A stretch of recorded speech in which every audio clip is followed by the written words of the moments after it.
கொஞ்சமாவது இந்த மத்திய அரசால ஒரு சரியான திட்டத்தை செயல்படுத்த முடிச்சா? நேத்து பசுவை கட்டி பிடிக்க ஒரு திட்டம் போடுறாங்க. இந்த கொடுமையை போய் எங்கேயா சொல்றது?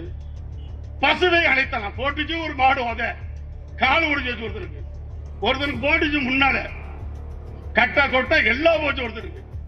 என்ன அது ஒரு திட்டம் கொண்டாடுறாங்க, பசுவை நேசிக்கும் திட்டம்.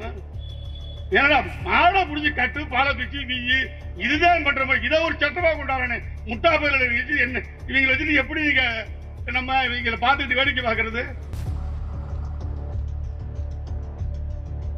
பசுவை அணைக்கிறதா, கோமயத்தை குடிக்கிறதா? அட பரதேசி பயிலடா, ஆட்சியாளர் நடத்துறிய, ஆட்சியை நடத்துறிய, வெக்கமா இல்ல உங்களுக்கு? கேடுகட்ட பாஜக. நேற்று பாராளுமன்ற என்ன பிஜேபி ஆட்சியா நடக்குது? பிஜேபி பாஜக அரசாவே கிடையாது. ஒரு dummy finance minister Nirmala Sitharaman என்ன பேசுதுன்னே தெரியாது. எங்க தலைவர் சிதம்பரம் மாதிரி இங்கிலீஷ்ல ஸ்டைலா பேச தெரியுது, அது ஒண்ணுதான் தெரியுது. வேற என்ன சப்ஜெக்டே கிடையாது.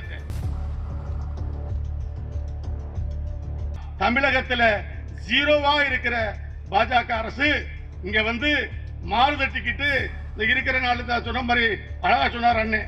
பூரா களவாணி பள்ளியை சேர்த்து வச்சுக்கிட்டு கொஞ்சம் காசு வச்சிருக்கணும் வச்சுக்கிட்டு கொடியை ஏத்திக்கிட்டு வெடியை போட்டுக்கிட்டு உட்கார்ந்து இருக்காங்க. அதுதான் காசு கொடுத்து கூப்பிடுற கூட்டம் தான். ஒரு 10 பேர் ஊருக்கு இருக்கத்தான் செய்வாங்க, கொஞ்சம் வளர்ந்திருக்கிற மாதிரி தெரியும்.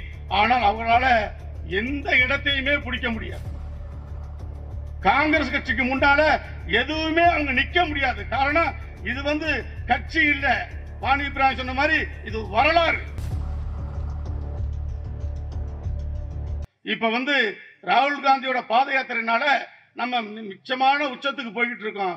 அதை அப்படியே நம்ம தக்க வச்சுக்கணும்னா இதை பூராமே வெளியே எடுத்து கொண்டு போய் மக்கள்கிட்ட கொண்டு போய் சேர்க்கணும். இந்த பாஜக ஆட்சியின் அவலங்களை பூரா நம்ம எடுத்து சொன்னோம்னா பொதுக்கூட்டம் நிச்சயமா பெரிய தாக்கத்தை ஏற்படுத்தும்.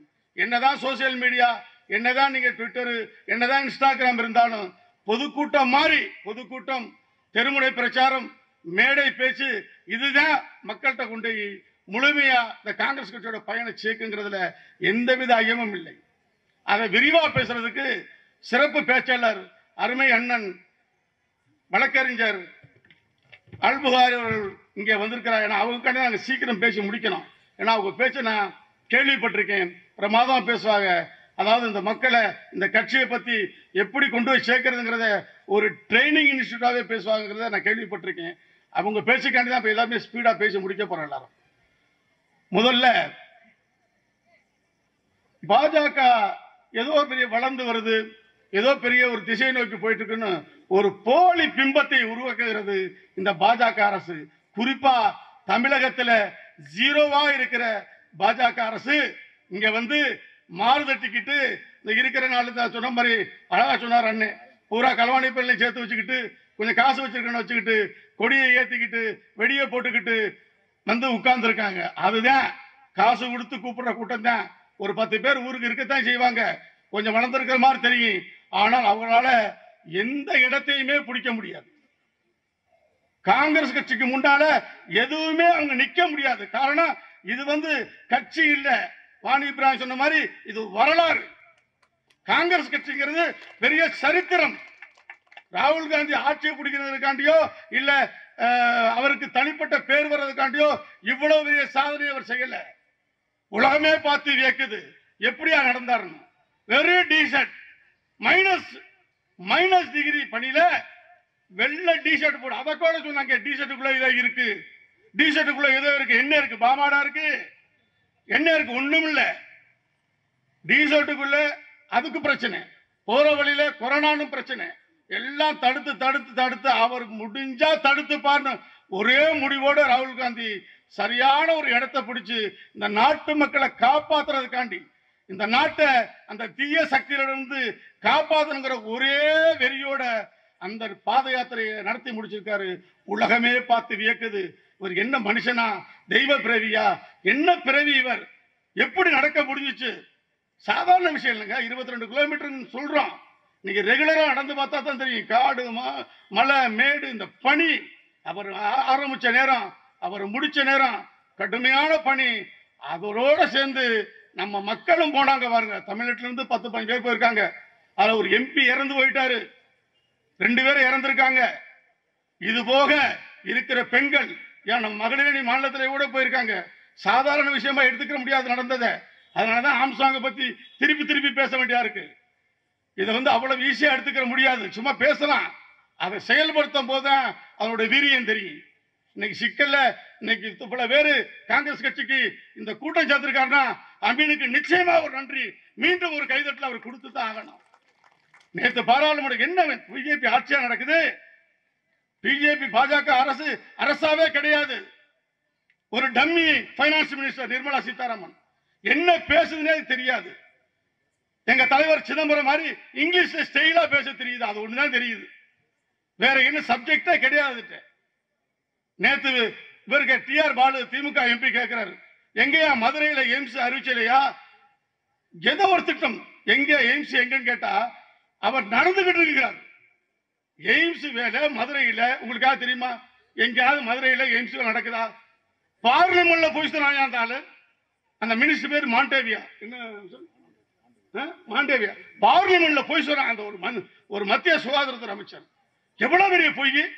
மதுரையில எய்ம்ஸ் வேலை நடந்துகிட்டு இருக்குன்னு பச்சையா போய் சொல்றாரு, அடிச்சு பேசுறான் பார்லிமெண்ட். இருந்தாலும் டிஆர் பாலும் தயாநிதி வரணும் கடுமையான ஆட்சேபிச்ச பின்னாலதான் அவன் பேச்ச நிப்பாட்டினான். எதிர்த்து பேச ஆள் இல்ல. நம்முடைய விளக்கத்தை சொல்றதுக்கு நமக்கு நேரம் இல்ல. நம்மளே அழிச்சுக்கிட்டோம். இதுதான் காங்கிரஸ் கட்சியின் வரலாறு. ஆனா இப்ப ராகுல் காந்தியோட உத்வேகத்துல ஒவ்வொரு கிராமம் இந்த மாதிரி நம்ம அமீன் மாதிரி இளைஞர்கள் எல்லாருமே கிளம்பிட்டாங்க.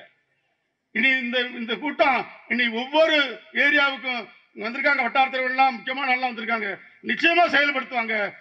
நிச்சயமா மாவட்டம் பூரா இந்த கூட்டம் நடக்கும், நடத்தி ஆக வேண்டிய கட்டாயத்தில் இருக்கும். ஏன்னா 2024 நம்ம டார்கெட். இதை நம்ம விட்டுட்டோம்னா இந்த நாடு சுடுகாடாயிரும், இந்த நாடு அழிஞ்சு போகும். திட்டம் ஒரு திட்டமாவது இந்த மத்திய அரசால ஒரு சரியான திட்டத்தை செயல்படுத்த முடிச்சா. நேத்து பசுவை கட்டி பிடிக்க ஒரு திட்டம் போடுறாங்க. இந்த கொடுமையை போய் எங்கேயா சொல்றது? பசுவை அழைத்தான் போட்டுச்சு ஒரு மாடு, அத கால் ஒடிச்சு வச்சு ஒருத்தருக்கு போட்டுச்சு முன்னால கட்ட கொட்ட எல்லாம் போச்சு ஒருத்தருக்கு. என்ன அது ஒரு திட்டம் கொண்டாடுறாங்க, பசுவை நேசிக்கும் திட்டம்னா. ஏன்னா மாடை புடிச்சு கட்டு பாலை பிச்சு வீயி இதுதான் பண்ற. இதை ஒரு சட்டமா கொண்டாடுறானே முட்டா பயில வச்சு என்ன இவங்களை வச்சுட்டு எப்படி நீங்க நம்ம இவங்களை பார்த்துட்டு வேடிக்கை பார்க்கறது? பசுவை அணைக்கிறதா, கோமயத்தை குடிக்கிறதா? ஆனா பரதேசி பயிலடா ஆட்சியாளா நடத்துறிய, ஆட்சியா நடத்துறிய, வெக்கமாயில உங்களுக்கு. கேடுகட்ட பாஜக ஆட்சி. எவன் பேர் மந்திரி பேரா தெரியுதா? காங்கிரஸ் ஆட்சியில ஒவ்வொரு மந்திரி பேரும் தெரியும்.